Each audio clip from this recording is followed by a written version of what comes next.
Magandang umaga mga kaibigan, Alexander Lexter Jules nagbabalik para sa inyong morning update mga kaibigan. Nakita na po natin ang maikiling teaser ni Asap natin to sa performance ni Maymay Entrata. I said, parang part yan ng Pwede Ba song ni Maymay. And so yes, na-prove natin na yun na nga yun.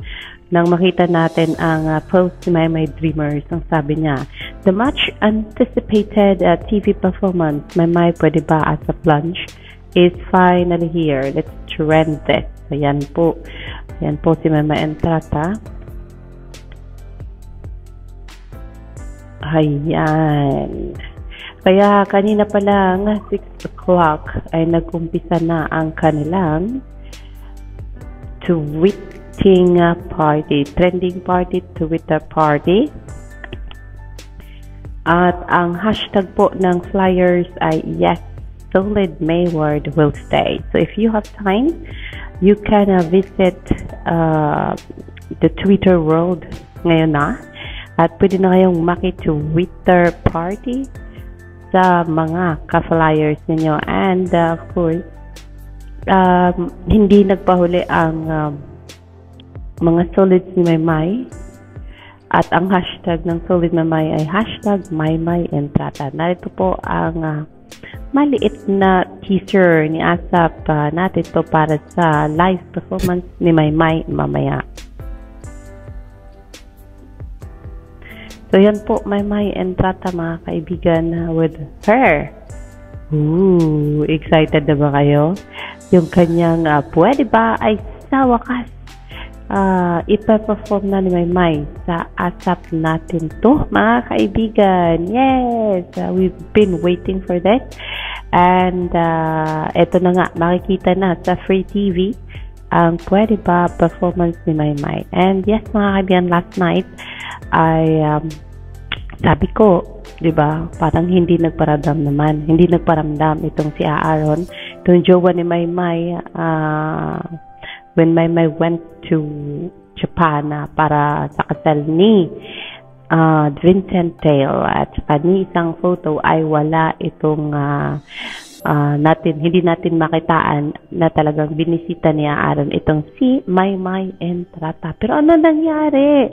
Kagabi, nag-post si Aaron sa kanyang mismong Instagram na may isang following siya. Meron siyang followers na marami.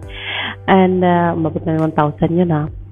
Ipinost niya itong photo niya with Maritel Maymay Entrata. O ano ba? Ano ba yan, Aaron ha?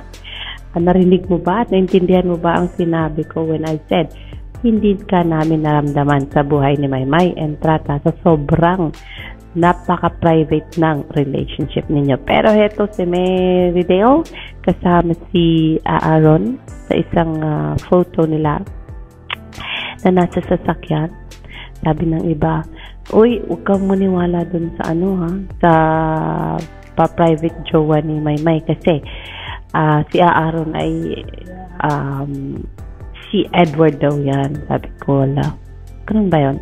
Pero yes, anyway, but then yes, ito nga si Aaron mismo ang nag-post ng photo nila ni Maymay Entrata for the first time. Parang ito pa yata ang kanyang post na ginawa sa Instagram for how many months na naggumawa siya ng Instagram account para masubaybayan ang mga happenings ni Maymay sa Instagram at sa Twitter, mga kaibigan.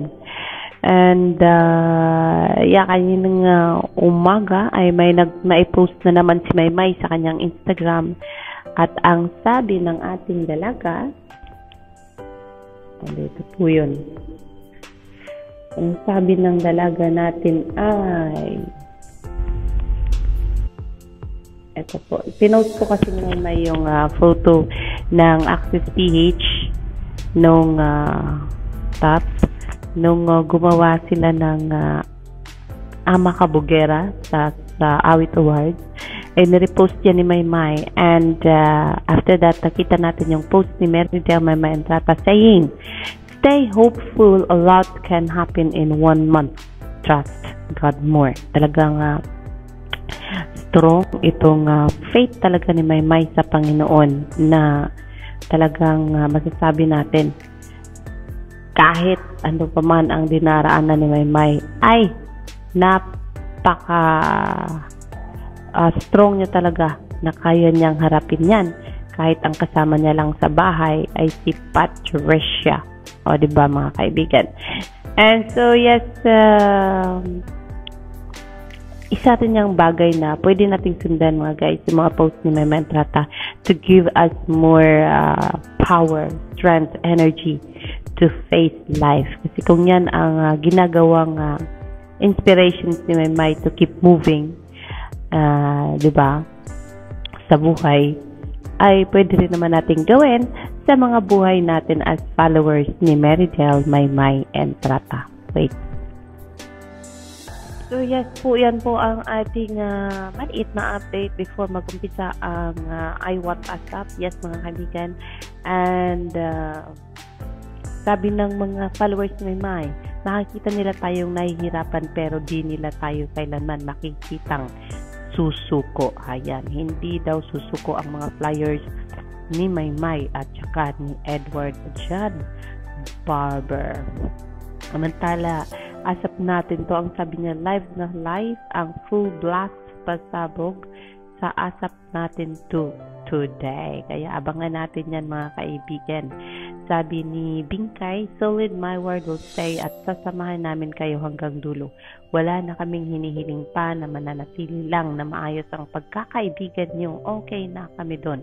Basta may trabaho ng kayo, okay na sa amin. Yan ang sabi ni Bingkay.